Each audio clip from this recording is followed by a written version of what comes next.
It all started with a very simple idea. Tell the stories of how successful middle market CEOs made it to the corner office. I'm Brant Handley, founder and managing director of Resource Options International, or ROI. We're the USA's premier executive search firm focused exclusively on empowering middle market companies to attract, hire, and retain A players while transforming top executives' careers and lives. ROI's Into the Corner office is dedicated to discovering how middle market CEOs advance their career, and we're making these remarkable and sometimes quite unbelievable stories available to you for the very first time. Listen and learn about the challenges they've overcome, the interesting people they've met along the way, and the lessons learned that steered these executives' unique journey into a middle market corner office of their own. I know you enjoy these CEO stories as much as I've enjoyed recording them. So thank you for listening today. And if you like what you've heard, rate us on iTunes or wherever you get your podcasts. I'm looking forward to you joining me on the next great middle market CEO adventure into the corner office.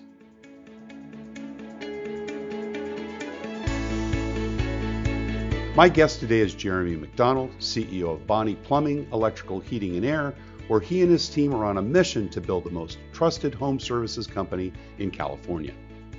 Prior to joining Bonney, Jeremy worked as an entrepreneur in South Africa's rapidly evolving telecoms industry.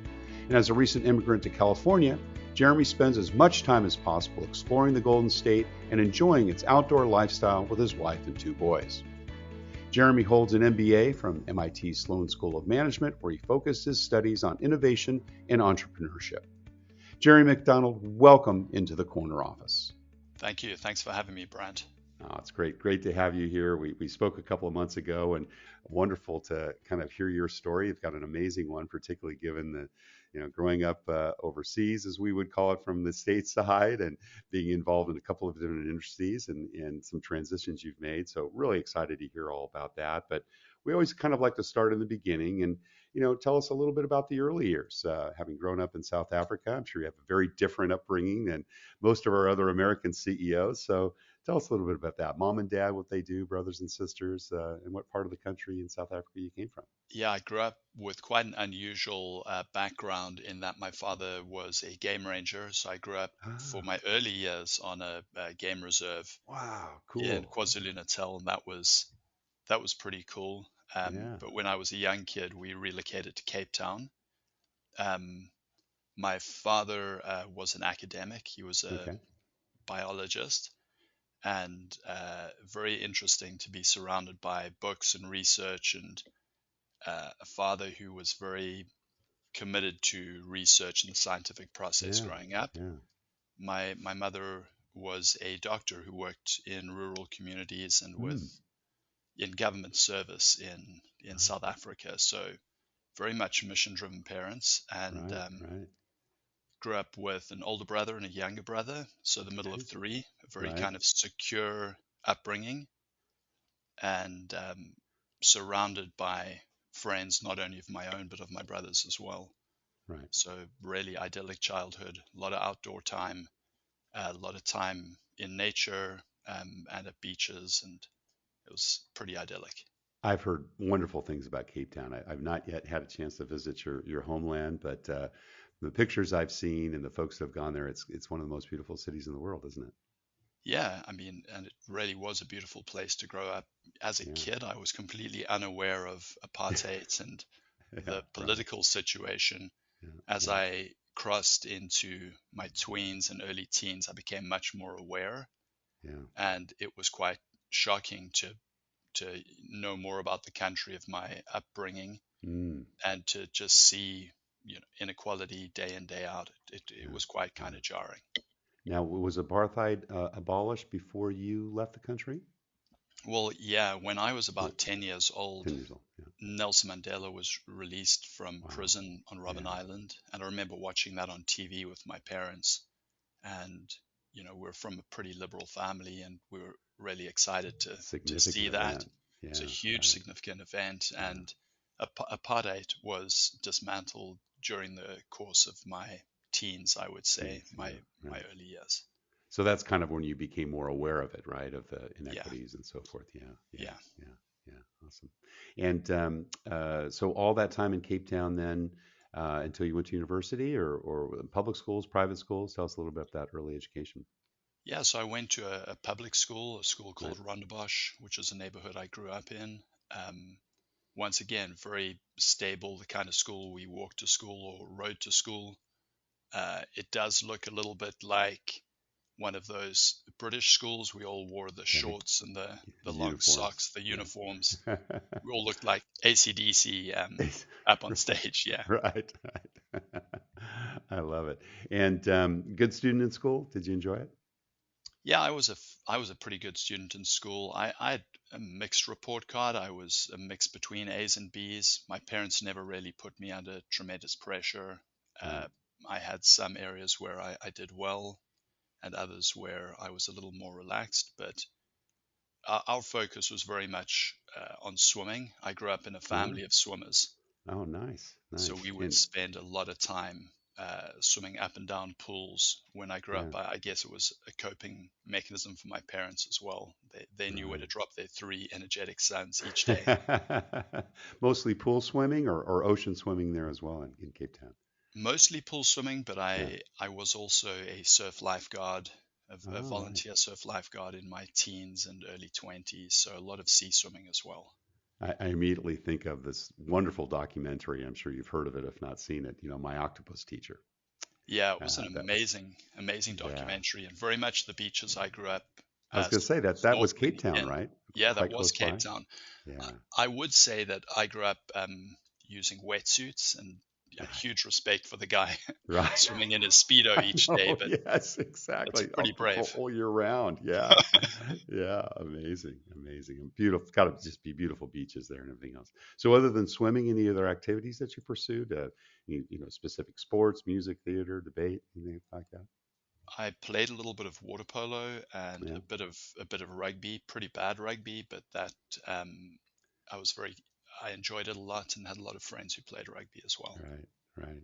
Any entrepreneurial things growing up? I know you've become an entrepreneur and certainly did that in the telecoms industry and of course, where you're working today. But did that kind of strike early in your years? And in the U.S., it's always the ubiquitous paper route or selling Christmas cards at that time of year and other types of things. Was that a thing when you grew up in South Africa? I grew up with parents who weren't really business people, so Yeah. I started to get exposed to some of that thinking at university Okay. when I enrolled in a business course, Right. a business degree. Yeah. I did start my own swimming team in college in about Oh, second year college. cool. Um, and yeah, I ran that, and that was a really nice profit center, and made sure that I always had a pretty decent amount of money for a student, and never went too short. Yeah, awesome. So nothing though. I mean, were there jobs in high school and junior high, or was it more the environment that you kind of focused on school and did a couple of sports things, and you didn't have to have that extra spending money in your pocket, so to speak. Yeah, to be honest, I didn't grow up with a lot of spending money, Right. and I never really had that entrepreneurial focus Yeah. as a high Yeah. schooler. As a But high I schooler. spent a lot of time swimming, and just generally outdoors. But yeah, didn't have a lot of spending money as a kid. Right. Right. And then from an educational standpoint, you went to Stellenbosch, right? If I get it pronounced right, Yeah, University. Was it kind of assumed that you'd go to college? I mean, your mother was a doctor, obviously. Your father, as you said, was an academic. Was it assumed that all of you boys would go on to university? I think it was assumed that we'd all Yeah. go on to university. I remember as a kid going to the University of Cape Town, where my father was a Mm, university professor, and just loving the science faculty. mm. Um, they had these wide corridors with showers in the corridors in case any students or professors got burnt by Safety acids things. during Yeah. lab experiments, and Wow. we used Cool. to play up and down those corridors and race the roller chairs up and down as little kids. So I grew up loving the university environment. Hmm. Yeah. So it was assumed that's how it would go on. And you Yeah, chose Stellenbosch. Was it because of the field of study there, or there was probably a couple of different choices? Is it private and public universities in South Africa like it is in the U.S.? there are mostly public Mostly universities. public. There are Yeah. some private universities, but but for the most part, they are public universities. So Right. Stellenbosch was a public university. Yeah. My family moved to Stellenbosch Okay. senior in my senior year of high school. Got it. Got it. It was always assumed I'd go to the University of Cape Town, which is Yeah. probably the better known university Mm, overseas. Um, but when we got to Stellenbosch, it looked like a really nice college town, right. where the town is about 50% university students, and then also the center of South Africa's wine industry. So a really nice Nice. overlap there. Yeah. Yeah. And was your dad transferred to that university? Is that what's prompted the move? My father actually made a move from academia to working for a not-for-profit. So he Okay. worked for the Worldwide Fund for Nature. And Oh, in my awesome. senior year of high school, he was promoted to CEO. And we then decided to relocate. My parents decided to relocate the family to Stellenbosch. That's where the organization was based, I Yes, presume. Or yeah. Yeah. yes. Awesome. Cool. But was that tough for you, particularly given that you had your heart set on going to University of Cape Town? It wasn't really that tough Yeah. because Yeah. it's only about a 45-minute drive from Cape Town, so I Got managed it. to keep in good contact with all of my Your friends in high friends and school. yeah. My Right. my parents bought an apartment in Cape Town when we left, so we finished out our high school in Cape Town as well. Yeah, yeah, awesome, awesome, cool, great. And then, what was that first job? Did you go to work right away? I know you went on to the States later for your master's degree, but I think you also took some courses, at a couple of different locations. Tell us about what happened immediately following. Did you go right into the workforce? Well, immediately following my graduation from university in South Africa, I actually came to the States on a Ah, short-term work visa to work at great, a ski resort in nice. Vermont. That was really fun. So did that for about 4 or 5 months and worked at Smuggler's Notch, a little resort up in Vermont, which was a lot of fun, and Wow. learned Now, to did they ski. arrange a visa for you? How did you finagle that? Yeah, you can actually apply for the short-term student visas. I think they call Nice. them J1 visas, and that was Right, my right. first real exposure to the United States, and Yeah, I loved it. yeah. And after that, I spent about 3 years in the UK working Mm, um, okay. working in office jobs. So my first real job was in asset management, and over time I moved into investment banking and worked for various institutions, but finished up in London working for UBS. Okay. Got it. Got it. And did you have people responsibility early on? When did you first start managing people and leading people? So the first time I really had people responsibility was on moving back to South Africa after Mm, working in banking. Um, I moved back to South Africa after about 3 years working in the UK. My mom got pretty ill with mm, cancer, and oh, sorry to at hear that that. time I wasn't planning to stay in the UK, but I was spending a few years out there. Right. So that preempted a move back to South Africa, where I connected with various job opportunities, talked to people in banking, Right. and I presumed I would get into banking, but Mm, was introduced to an entrepreneur who just started a voice over IP business. I was intrigued, ah, and right. we really hit it off. And yeah, I started working for that business at about 25. So this is kind of the early 2000s, kind of in Yeah, it the was in the mid knots. 2000s, like Yeah. Yeah. Yeah. 2005. Great. Yeah. Great.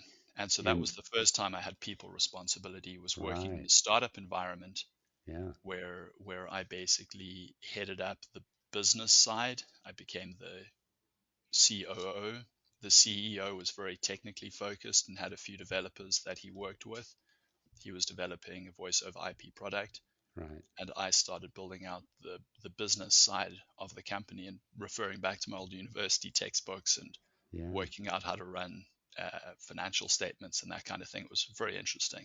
This was ECN, right? The Electronic Communications Network that you Yeah, were, so yeah, co-founding. ECN was Yeah. this telecom startup in South Africa that we grew from zero to about 100 people over about Wow. a 5 year timeline and built about $50 million of recurring revenue.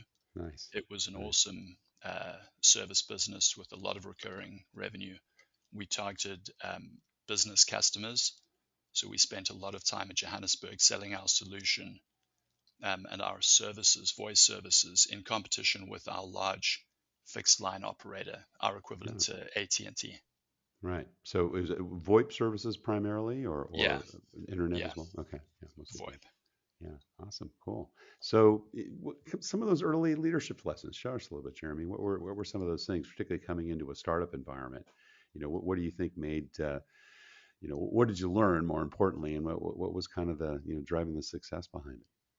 I think one of the things I learned was the importance of building a great company culture. Hmm. We definitely made some missteps early on, and we lost some great people. And over time, we couldn't really pay people better than our competitors, and we were up against some very big telcos in the market with much deeper pockets.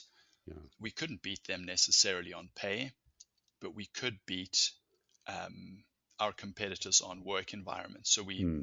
over the years, built an awesome office in Rosebank in Johannesburg, built a really nice culture, attracted people who were competitive, who wanted to win, and it was a lot of fun. It was fun being at the core of building out this team. But I definitely saw some. I also learned some things not to do.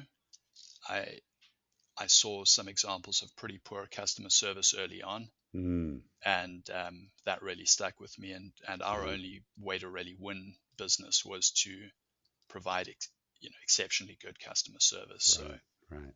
we tended to focus on that. When we hired people, we looked for people who were good communicators and were committed to providing good experience to customers. Yeah, yeah, awesome. Now, did you sell that business? I know you went on to work for another telecoms provider before you left South Africa, but tell me about that transition from ECN.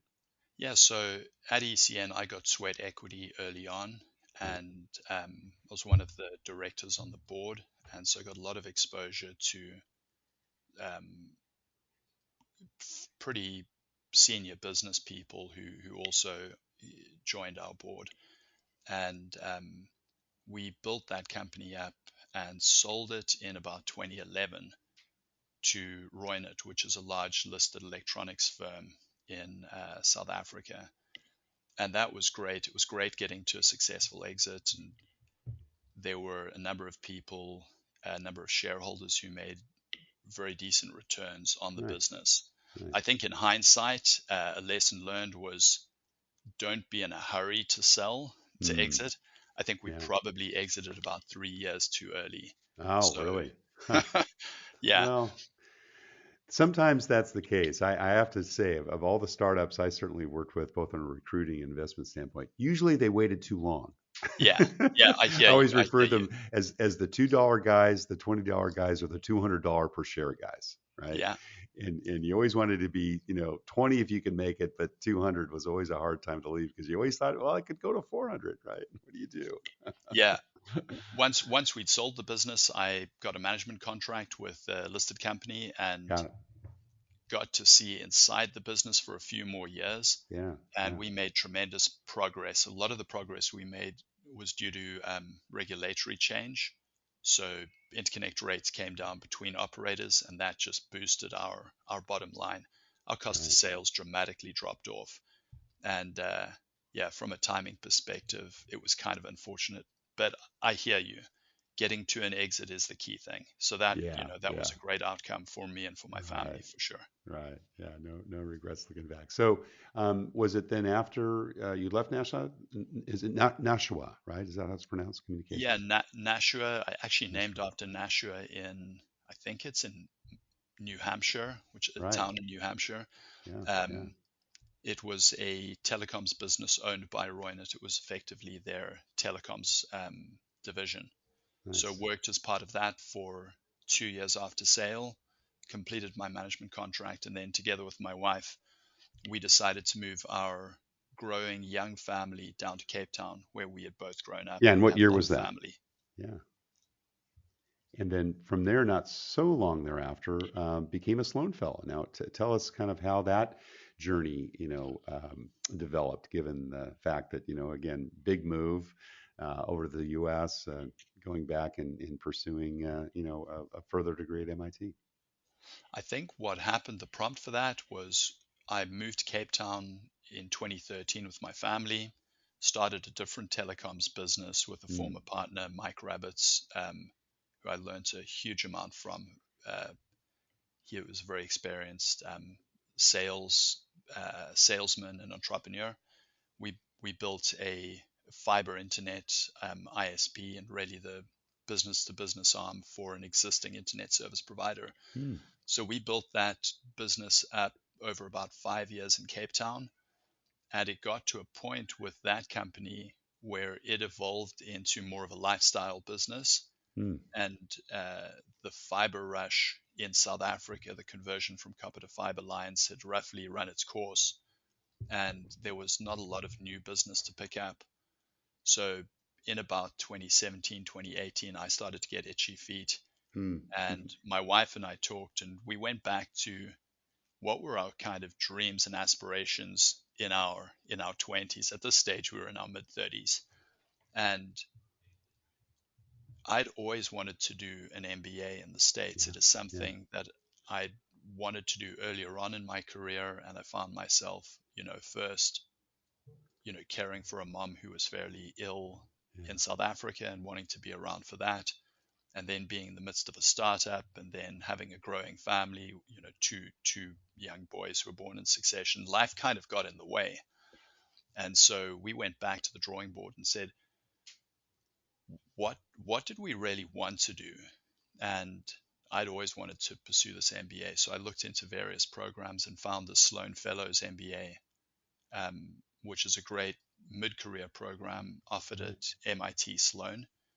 And what I really liked about it is it was fairly quick. So you would do the whole course in 1 year. You basically worked through the summer vacation, and that became another semester. Um, and that it was full time. So you would be in class and build what I figured would be deeper connections with classmates, and that mm, definitely um, turned out to be the case. yeah. Yeah. And what's the fellows program? Was that just the name of it, or was there a specific, scholarship that was involved with it? Tell us a little bit about that. So it is the name of the program, and Got it it. is the 1 year full-time executive MBA offered Right. at MIT Sloan. Right. Right. Stanford University offers a similar program called Yeah. it's branded the MSX, Right. which is once again a mid-career program that looks a Yeah. lot like an MBA. And there's another Sloan Fellows program offered at London Business School, also mid-career full-time at about one Right. year. Right. I see so often in my executive recruiting, retained recruiting work that, people take MBAs and then they typically do pivots.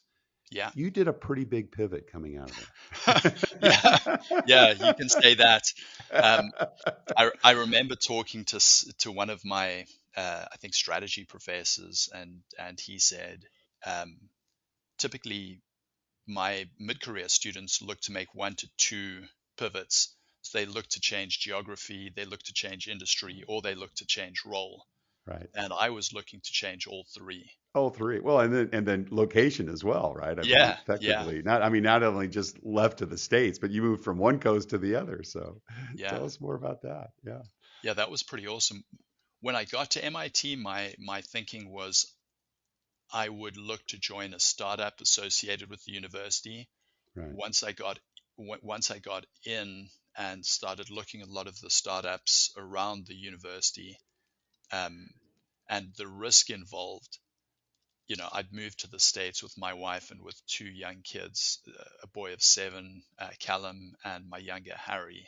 Mm, And my wife Bridget and we had a few conversations, and I looked at the option of working as an entrepreneur and just thought the risk was really high, mm, especially, having kids. That really changed the equation.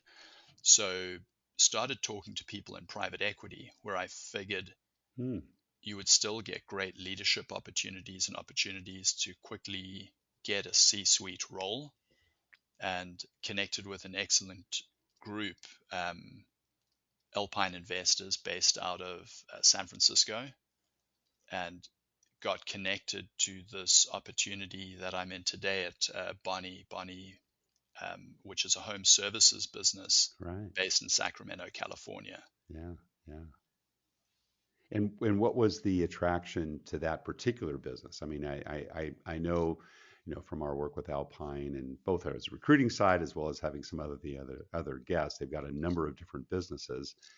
How did that conversation go? Did they kind of show you the portfolio? Was there a specific need that they had and saw you as a good fit for it? And how did you make that choice? Well, Bonney's actually got an interesting history in that it's not part of Alpine, but it's Hmm. privately owned by one of the partners at Alpine. Right, right. It's a business that is about a 40-year-old home services company in Sacramento. Alpine has owned it for about 14 years. At that Hmm. stage, it had owned it for about 10 years.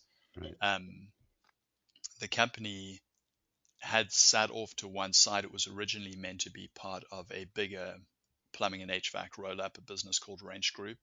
But in 2015, they decided to pull it from that particular deal, and it had literally sat to one side without a ton of focus. Hmm. Um, so when I arrived in 2018, it was more of a kind of a turnaround opportunity. I Right. think the appeal from my perspective, leaving school, um, home services felt like a pretty safe bet in terms of the business being recession resistant. I was pretty concerned about a recession Yeah. in about 2018. I, of course, had no idea of what the pandemic would do to business. Right. Right. Um, but I wanted to work in a business that was recession resistant. I Hmm. think another appeal was California. We'd Yeah. loved living in Boston, but we'd found the winter particularly brutal. And Yes. it was As they certainly just not. got yesterday. Yeah, yeah. It was not weather that we were used to. It was exciting, and I mean Boston is an awesome city, Yeah. but Yeah. we found the climate of California really appealing. I Well, it's also very similar to South Africa, particularly the Cape Town area, I would think, Oh, it's right? very, very Yes. similar. And I Yeah. think the Yeah. Yeah. Central Valley looked Mm. particularly good to us as immigrants coming in because it's got a much cheaper cost of living than the cities on the coast. Right. So, Right. we went and visited Sacramento um, during the spring semester of my MBA year, Right. and we immediately loved the town, loved the rivers that flowed through it, and Yeah. Yeah. the all the access that you have to Mountains, Tahoe and beach. Yeah. Right. winelands and beach. And Right. so we thought San this would be a Francisco. really nice place to raise kids Yeah. and a pretty stable industry and an exciting prospect. Another thing I looked at is I'd worked most of my career at that point, about 15 years, as a telco Right. entrepreneur. And I was worried about only having telecoms experience, and I wanted to broaden my set of Mm. opportunities, Of course. Right. perhaps, down the line. So it was really nice moving into a new industry and Yeah. and Yeah. learning um, a whole new industry kind of mid Right. career. That was a lot of fun. And is Bonnie's service area only Sacramento? Or are you on an expansion phase, taking a look at opportunities for different, geographic reasons? Tell us a little bit about the mission of the company. Yeah, so Bonnie is focused on Sacramento and surrounds, so probably about a 30-mile radius around Right. Sacramento. Right. We're in the process of building out a Northern California Mm. focused home services business. Right. So we're expanding out. We've recently bought businesses in the East Bay, in Concord, and in the Got it. North Bay in Marin. Got it. And we're continuing to expand. So we're looking to build a regional home services business. We are typically buying businesses and retaining the brand. We're looking to partner with companies that have extremely strong brands Mm. in local areas, but Right. then provide a lot of best practice and some shared services from Sacramento.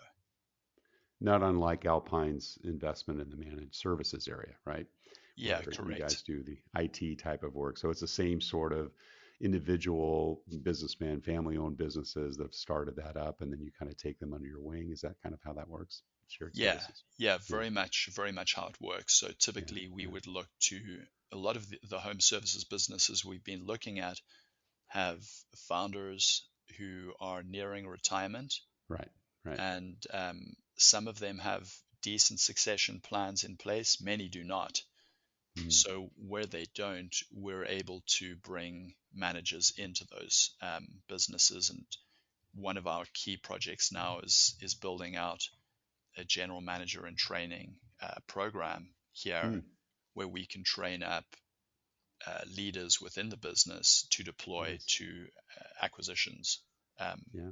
yeah, Have you found that your leadership style has had to change given the sector, change that you've worked in, also, due to the cultural nature of working here versus your previous experience, obviously, both in the UK as well as South Africa? yeah, I think that my leadership style has changed. I think one thing I've learned coming to the States, I think I've learned a lot more humility. Mm, Um, I think in South Africa, a lot of the businesses I was involved in quickly became successes, and that was my experience of right, not right. having too many setbacks. Yeah. Um, the second business was a bit of a slower business, but coming to the US and really needing to learn from zero, um, starting with a blank piece of paper in the home services industry, I had to spend about a year on the job just learning about the industry, how it works, um, and I think that I've really adopted that kind of learning mindset here. I've done a lot more listening. I've learned to, as often as possible, speak last and really lean on experience around the Mm, table. yeah, Um, yeah.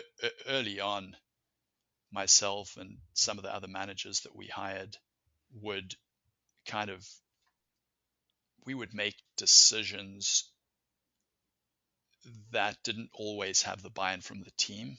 And Right, I think I've right. learned to listen a lot more to the people Yeah, around the table who know this yeah. industry really well. Right, right. Yeah, good. Love that. Love that. And how would you best describe the company culture you're trying to build? Because, that sometimes that's difficult when you're doing a roll up, looking at different folks that, may have a little bit of a different strategy. You talked about, culture earlier on being so important, particularly at ECN. What is that company culture? What do you think is unique about it? And how do you maintain that, particularly as you're growing so fast and bringing in these new, owners, I guess, in many ways, right? As they join your team. I think a place we start is certainly humility. Whenever we go into a business, um, Yeah, we have a lot to learn from not only the managers in the business but also the employees. So we try and listen a lot and try and learn what makes those particular businesses special. Um, right. and we try and retain as much of their kind of secret sauce as possible. Um, what I saw at Bonney is, over my time has transitioned from being a smaller business with, 100-ish team members to a bigger company with about 250 team members. Wow. Wow. Um, and as you scale up, you lose some of the original kind of culture of the business. I think we were Mm, very much kind of in mom and pop shop mode and small company mode. right. And Right. as we scale up, we've had to really define what our values are, and we settled Mm, around four values. I think key to building the values is it was a very um, inclusive process. We got a lot of feedback from employees and from managers in the business, but we really settled on four key values: service, trust, accountability, and respect. mm, And we're we're trying to build the most trusted home services firm in California. That's yeah. our current vision. Nice. Um, and it's one thing to put those words on the wall, which is something we Yeah. have done, Right. but Right. trying to embed those values into the Yeah. business, I think, is a harder challenge. So that's one that we try to deal with every day.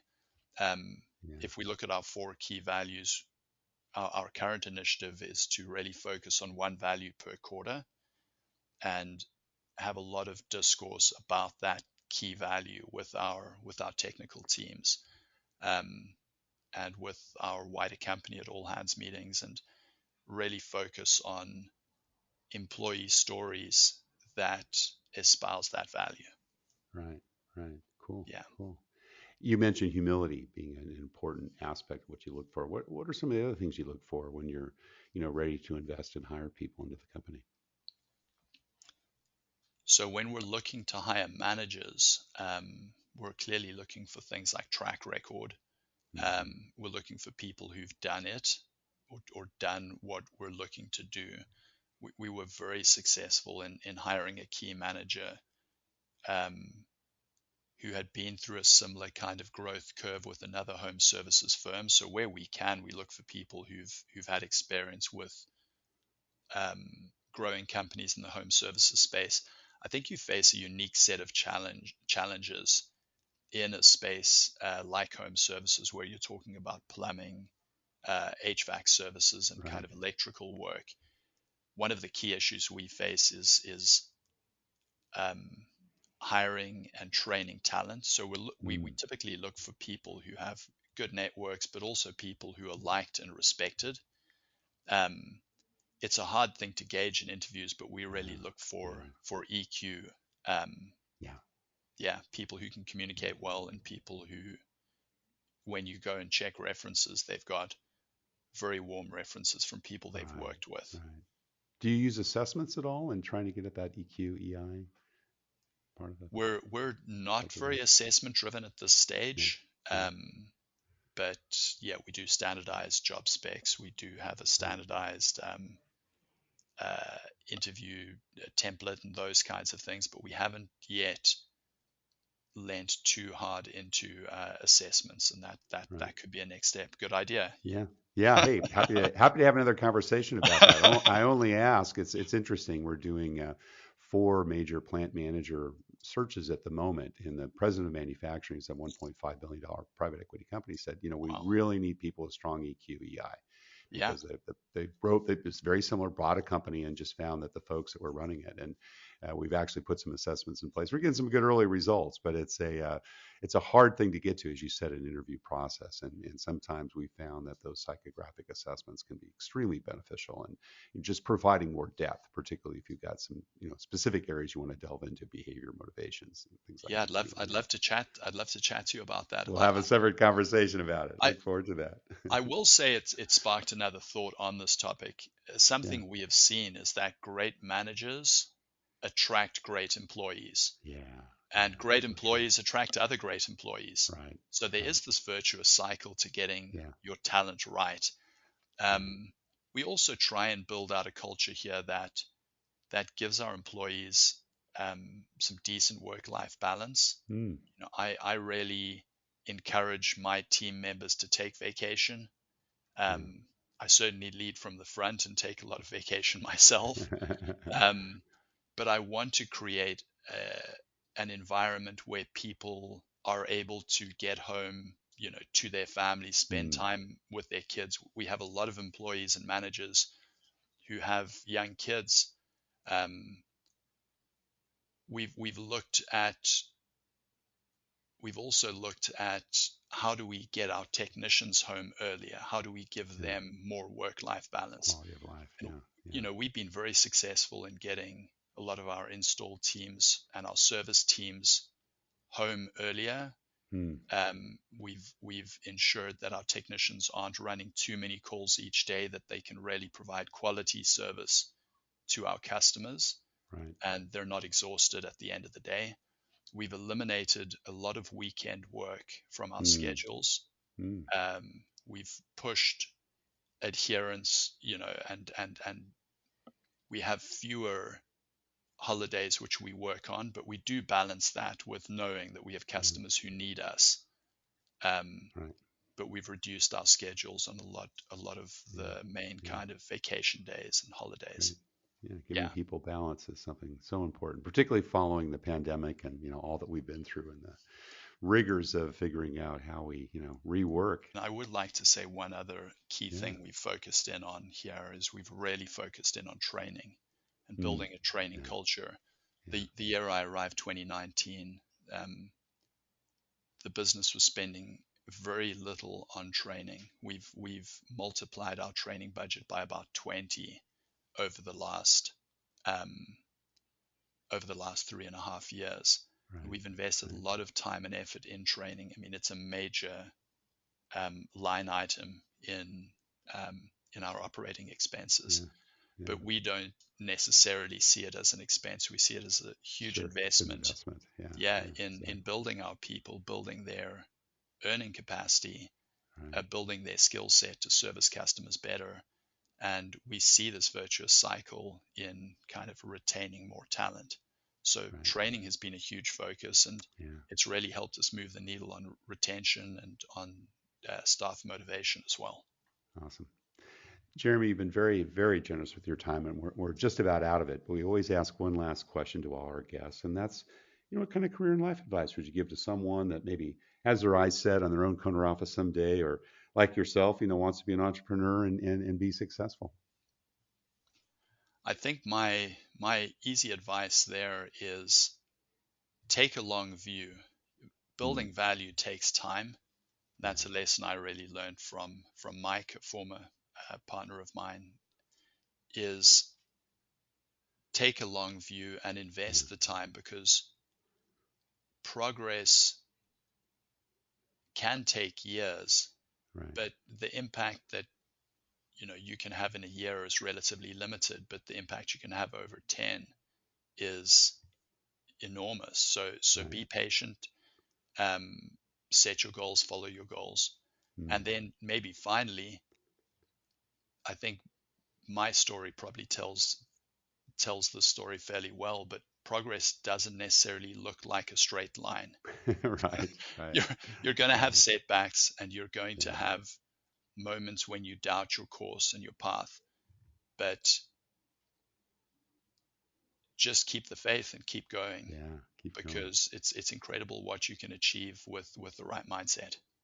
It's not always about the destination. It's also about the journey. For Yeah. sure. Well, Jeremy Macdonald, Chief Executive Officer of Bonney, thank you so much for sharing your journey into the corner office. Thank you very much, Brent. Have a great day. Thank you for listening to Into the Corner Office with Brant Hanley. We hope you enjoyed hearing our guest CEO story as much as we did. If you want to hear more CEOs reveal their journey into the corner office, please subscribe via iTunes and tell your friends and colleagues. For more information about Brant, Resource Options International, and the mighty middle market, visit www.goforroi.com. We look forward to having you join us for our next episode.